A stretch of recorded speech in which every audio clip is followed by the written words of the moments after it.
Jesus morreu realmente ou teria ele porventura ressuscitado por ter sofrido apenas uma morte aparente? Jesus morreu realmente na cruz, o seu corpo foi sepultado, e isso é testemunhado por todas as fontes. Segundo João 19:33, os soldados atestaram a morte de Jesus até de forma expressiva. Abriram com uma lança ao lado de Jesus morto e viram sangue e água a manar.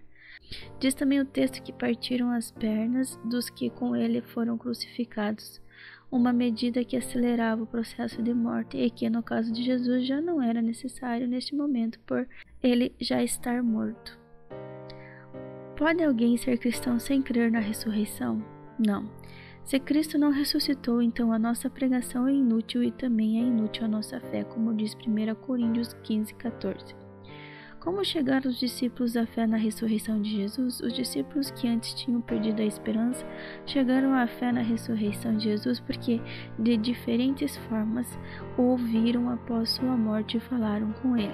Tiveram, portanto, a experiência de que ele estava vivo. Os acontecimentos pascais que tiveram lugar em Jerusalém por volta do ano 30 não são uma história inventada. Impressionados pela morte de Jesus e pela derrota da sua causa comum, nós esperávamos que fosse ele quem havia de libertar Israel, como diz Lucas 24:21. Os discípulos fugiram, barricaram-se atrás de portas trancadas. Só o encontro com Cristo ressuscitado os libertou do seu entorpecimento e os encheu com o espírito e com fé de que Jesus Cristo é o Senhor da vida e da morte. Existem provas da ressurreição de Jesus? Em sentido científico natural, não há provas da ressurreição de Jesus. Há, porém, testemunhos individuais e coletivos muito fortes de um grande número de pessoas que presenciaram os acontecimentos em Jerusalém. O mais antigo testemunho escrito da ressurreição é uma carta de São Paulo, que escreveu aos Coríntios cerca de 20 anos após a morte de Jesus. Transmiti-vos, em primeiro lugar, o que eu mesmo recebi. Cristo morreu pelos nossos pecados. Segundo as Escrituras, foi sepultado e ressuscitou ao terceiro dia, segundo as Escrituras, e apareceu a Pedro e depois aos 12. Em seguida, apareceu a mais de 500 irmãos de uma só vez, dos quais a maior parte ainda vive, enquanto alguns já faleceram. São Paulo refere aqui uma tradição viva que ele encontrou na comunidade primitiva quando ele próprio se tornou cristão.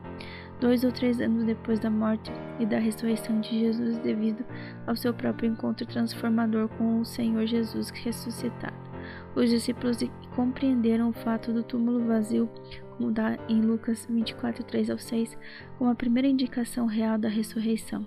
Foram precisamente umas mulheres, cujo testemunho era inválido para o direito de então, que o descobriram, embora se diga que já o apóstolo São João no túmulo vazio viu e acreditou, como diz em João 20, versículo 8, a certeza de que Jesus vivia só se consolidou mediante uma série de aparições. Os múltiplos contatos com o ressuscitado terminaram com a ascensão de Jesus ao céu. Contudo, os encontros com o Senhor vivente continuam até hoje, o que demonstra que Jesus Cristo ainda vive.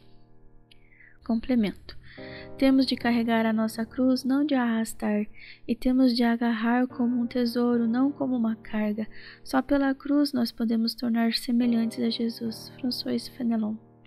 Se levares alegre a tua cruz, ela te levará. Tomás de Kempis. Realizando a redenção mediante sofrimento, Cristo elevou o sofrimento humano ao nível de redenção. Por isso, toda pessoa humana com o seu sofrimento pode tornar-se também participante do sofrimento redentor de Cristo. João Paulo II. Quando olhamos para a cruz, compreendemos a grandeza do seu amor. Quando olhamos para a manjedoura, compreendemos a ternura do seu amor. Por ti e por mim, pela tua família e por cada família. Beata Madre Teresa.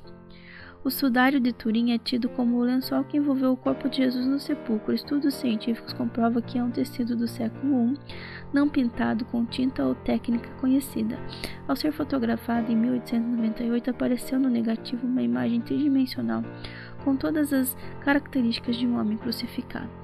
O acontecimento da morte e ressurreição de Cristo é o coração do cristianismo, o ponto central e fundamental da nossa fé, o poderoso impulso da nossa certeza, o vento forte que afugenta toda a angústia e incerteza, a dúvida e o calculismo humano. Bento XVI. Quem compreende a Páscoa não desespera. Dietrich Bonhoeffer.